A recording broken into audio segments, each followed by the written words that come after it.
Hello and welcome to yet another episode in management. Today's episode deals with the concept and nature of planned change. In addition to studying the process of planned change, we will also throw some light on the causes of resistance to change and how to overcome this problem. I am Amrita Ghosh and the subject expert for this lesson is Dr. Taranum Amir, teaching in Satyavati College, University of Delhi. Let us begin by looking at the broad overview of the concept of planned change.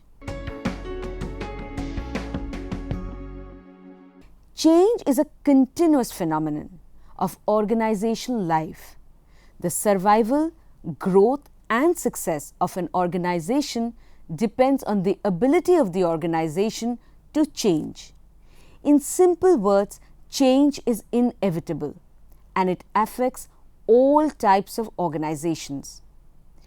Being an open system, an organization has a continuous interaction with the environment. And this environment is dynamic. It keeps on changing. Thus, the management of a business enterprise must also adapt to environmental changes in order to ensure the survival and success of the organization. Any change in the environment, such as technological change, social change, change in the economic or government policies, make it necessary for the organization to also make changes in its structure and processes. There are three types of changes: evolutionary change, revolutionary change, and planned change. The differences between these three changes are that evolutionary changes take place gradually and slowly, whereas changes which are immediate and violent are known as revolutionary changes. Planned changes, on the other hand, are the deliberate changes made in the existing environment. This change is made post-deliberation in order to achieve some desired results. For example, to improve the goodwill of the organization, to satisfy employees, and so on. In the words of C.B. Gupta, planned change may be defined as a conscious and concerted attempt of the management of an organization to monitor the environment, to assess their impact on the organization, and to evolve appropriate alternatives so as to utilize the environmental forces to the advantage of the organization.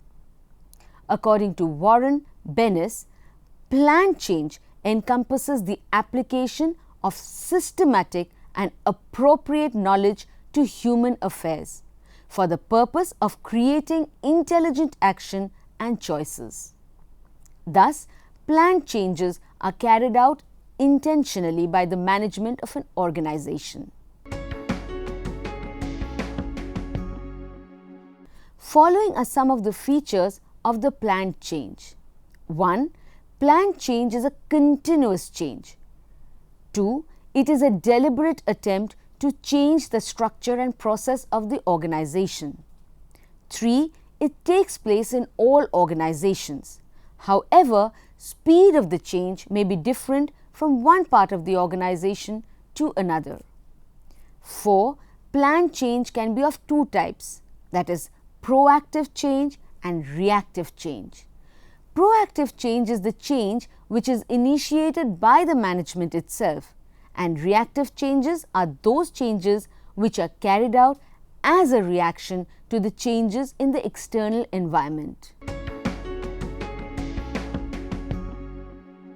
As discussed, planned change is a deliberate change made by the management of an organization for the survival, growth and success of the organization. Change is needed because of many reasons. There are various forces which make the planned change imperative. Some of the forces that motivate the changes are as follows. External forces are those forces which exist outside the organization. These forces are very powerful and the organization has to adapt to these changes. Some of the external forces are as follows. A. Technological forces. Technological forces are one of the major external forces which occur due to change in technology. In today's world, technology changes at a great speed. Existing technology becomes obsolete and new technology keeps coming into the market. If the organization does not adopt the new technology, then it will either be left behind or be out of the place. Computer technology is an example of technological force. B. Market forces. Market forces are dynamic in nature. The tastes, fashions and preferences of customers change frequently. Every day new products, new services, new innovations, etc. come into the market. In order to compete and capture more and more of the market, organizations must adopt changes. C. Social forces. Rising standards of education, higher standards of living, changing social values, etc. are the social forces which make change imperative. D. Economic forces. Economic forces include inflationary tendencies in the economy, changing conditions of the capital market, level of economic development and so on. E. Political and legal forces. Political and legal forces include instability in politics, trends towards globalization, liberalization and privatization, export-import and other policies of the government. These also necessitate changes in the organization. Internal forces are those forces which exist within the organization. Some of the internal forces can be listed as A. Deficiencies in the present structure of an organization. When the present structure of an organization is such that it disables the achievement of the organizational objectives in an effective manner, then change in the organizational structure becomes absolutely imperative. Deficiencies in an organization may exist due to improper working conditions, conflict between staff and line, lack of coordination between different departments, lack of uniformity in policies and so on. B.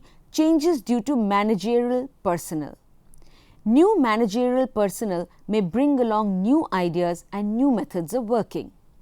C. Miscellaneous forces. These include changes in the fundamental objectives or policies of the organization, need for human development and so on.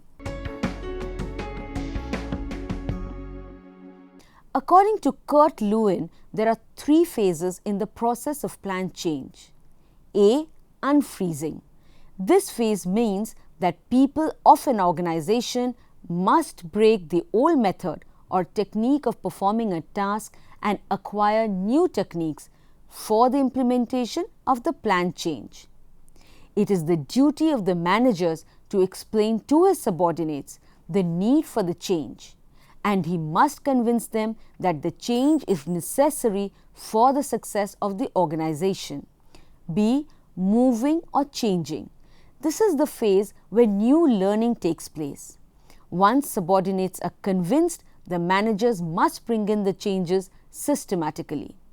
At this stage, managers may face problems, but they must handle it tactfully. In the words of R.N. Gupta, some of the techniques which help in this process are education and training, facilities or support for working according to change, use of informal groups to ensure moral persuasion and so on. C. Rephrasing. This is the third phase under which the undertaken change is made a permanent part of the organization. The term rephrasing refers to stabilization. There are various causes for resistance towards change. Resistance to change may come from individuals as well as from the organization. Let us look now at some of the reasons for the resistance to change. A. Economic causes. Economic causes define those causes because of which employees may lose some economic benefits. This includes fear of technological unemployment, which may arise due to the introduction of new technology. Another economic fear is related to demotion. Employees often resist change if they feel that if they do not acquire new methods or techniques, then they might be demoted and will get paid less wages. B. Psychological causes. Employees may fear that the learning of new technology or techniques will require a lot of hard work. They may also feel that after the changes are adopted, they may need to spend more time than earlier in the organization. C. Social causes. Introduction of changes often causes displacement of relations. Resistance to change also exists when employees are assigned new jobs, which require them to work in a totally different environment with a different set of peers, different superiors, and different subordinates. Under these circumstances, they have to learn all over again who's who and what in the organization, and may find that their previous relationships are no longer functional. D. Miscellaneous causes. There are also various other factors due to which employees resist change. For instance, when the changes are brought about abruptly and workers are not consulted. Ego defensiveness, status quo, etc. E. Organizational resistance to change.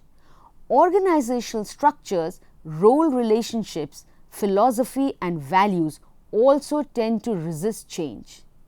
Burns and Stocker found the following characteristics that can lead to resistance towards change: division of work along functional lines, emphasis on roles rather than on organizational goals, emphasis on hierarchical relationships for coordinating diverse jobs and relating them to organizational goals, and so on. The management can use the following strategies to overcome the resistance to change. A.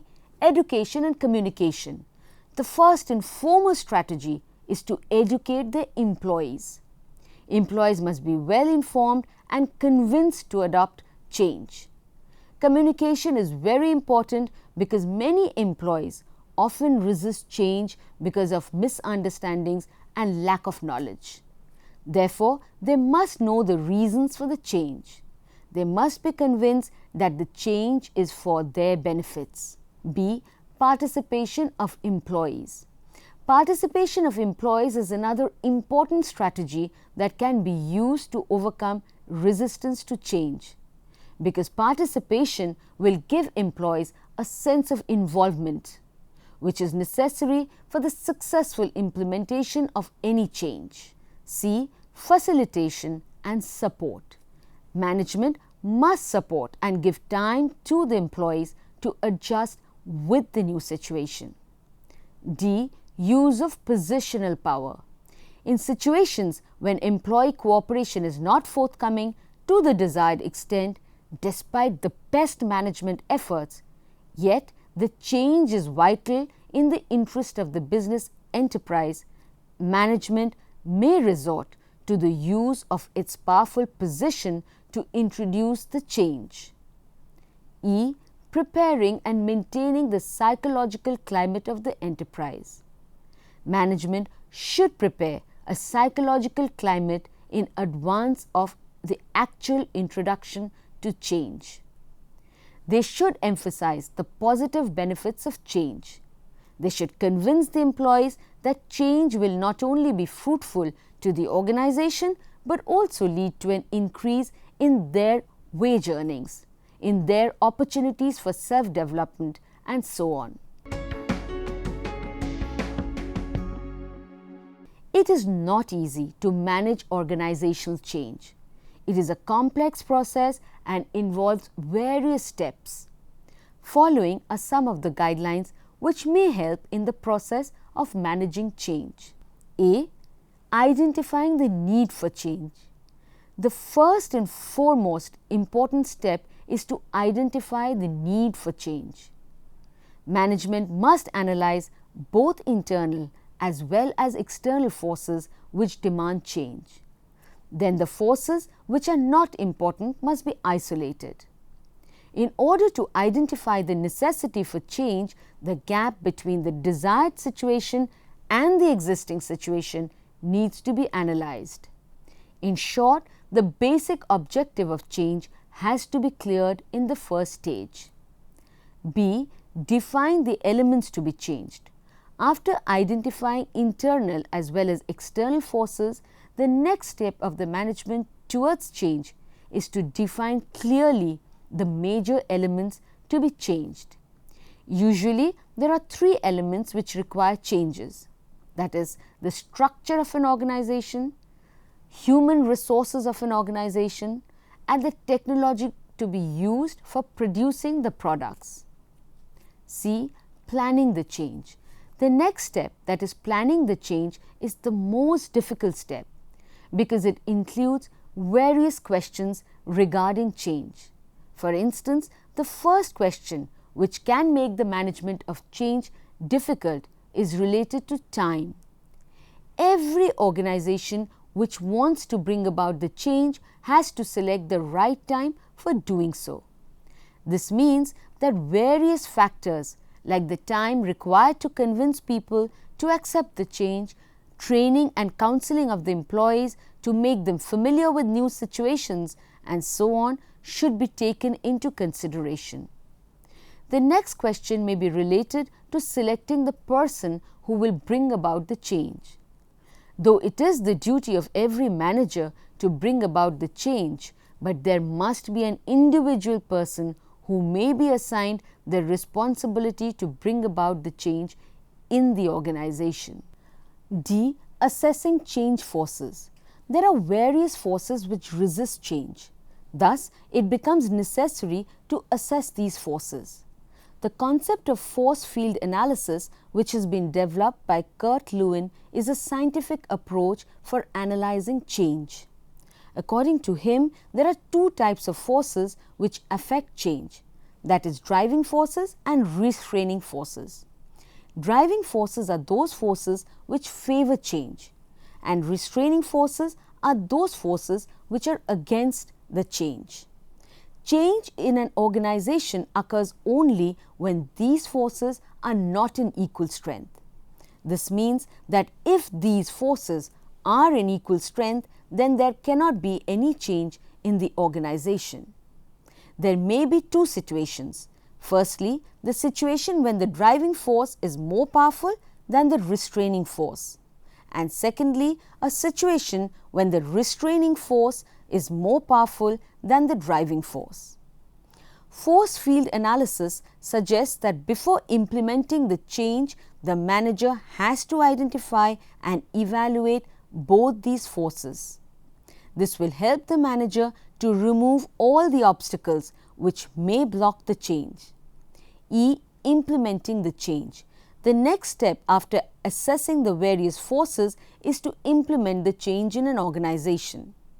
This is the most important step because it may involve a training program to change the attitudes and behavior of the people involved. F. Finally, follow-up and feedback.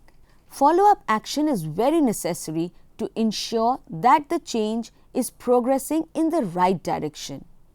It is necessary to monitor the change constantly and solve the problems created by change immediately.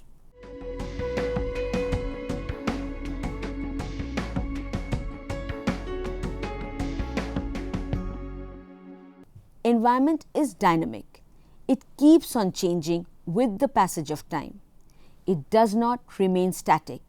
However, it is not possible to predict completely what type of changes will occur in the environment and how will it affect the business organization. Some of the areas in which changes are likely to take place are as follows. A. Economic changes. The economic environment changes very fast due to the changing policies of the government. disinvestment of public enterprises, growth of multinational corporations, raising capital in foreign markets are some of the important economic changes which affect business enterprises. B. Social changes. Changes in the social environment also affect the working of business enterprises. Social changes like more leisure time, increase in the standards of living, rise in education level, etc. have a bearing impact on the lives of the people. Management must hence prior analyze the impact of the social environment. C. Technological changes. Nowadays, technology changes very fast. It affects both the organization as well as the people working in an organization. In order to achieve organizational goals effectively and efficiently, it is necessary to adopt new technology methods, techniques, equipment, and so on. D. Political changes. Increasing intervention and participation of government through various policies, laws, and regulations pose many challenges before the management. E. International changes. International environment also plays an important role because these changes have both positive and negative impacts on business organizations. Various changes like the liberalization of industrial licensing in developing countries, multilateral trade, as well as an increasing role of multinational companies, World Trade Organization, World Bank, etc. have a direct impact on most business enterprises. Future managers have to face various challenges because of the environmental changes. Let us analyze some of the challenges. A. Growing complexity of decisions. The decision-making process will become more complex because of the use of computers. Use of computers in the business enterprise will provide various and better information, and managers will have to take into account all these gathered new information in their decision-making process. Apart from this, the role of consumers, suppliers, trade unions, women's organizations, and so on will also be very significant. Since these groups today have become powerful groups, managers will have to consider their interests while making decisions. All this will definitely make the decision-making process difficult and time-consuming. B. Obsolescence of managerial experience. Every day the managerial experience and knowledge is declining because of new technology developments and other environmental changes. It is rightly said by Herbert G. Hicks and C. Ray Gullett that the manager of the future will be constantly frustrated by obsolescence of experience, history, and experience that once provided a sense of security and stability to preceding generation of managers will be of little comfort to future administrators. This is true because the managerial climate changes so quickly that outstanding solutions to problems in the past may be miserable failures in the present or the future. In order to face this challenge, future managers will have to update their knowledge and skills constantly. In the words of B.B.S, intellectual process will be of greater importance to the future manager than to his present day counterpart. He will spend more time on them. The managerial job will have many more intellectual and educational requirements. It will involve more technical, scientific and engineering problems as well as more and more complex budgeting and financial decisions. The manager will be functioning in a world where his performance will be evaluated even more than it is today on his intellectual skills in bringing about increase in the rate of growth in the quality of services and output. C. Inadequacy of the traditional organizational structure. Due to environmental changes, traditional organizational structures will no longer survive. Demand for multi-products by consumers and diversified corporations will require the creation of new organizational structure. In the words of Harold and Thomas, the organization chart of the future may look something like a football balanced upon a point of a church bell. Within the football, that is the staff organization, problems of coordination, individual autonomy and group decision making should arise more intensively than ever. We expect that they will be dealt with quite independently of the ball portion of the company, with distinctively different methods of remuneration, control and communication. Therefore, flatter organizations will be needed in the future. D. Involvement in community affairs. The future managers will have to participate actively in community affairs. He will have to support financially the development of the community, the development of urban areas and so on. In addition to this, he has to make efforts to control pollution or any other nuisance which can be created while manufacturing the product. E. Customer satisfaction. Future managers will have to satisfy customers. In future, consumers will be the king and the satisfaction of the consumer will be the main purpose for any business enterprise. Managers of the future have to focus on the consumer's interest and then supply the products in keeping with the requirements of the consumers. In short, customer satisfaction will be the main purpose of the business enterprise. F. Technological obsolescence. Since technology changes at great speed, this makes the life of the product shorter. Every day, new products with new features and new technology will capture the market. Thus, managers have to face this challenge in the future and have to adopt new technology to face the global competition. So that is all for today. Hope you have understood the concept, the importance and the management of planned change. We'll see you again soon with another interesting topic on management. Till then, take care.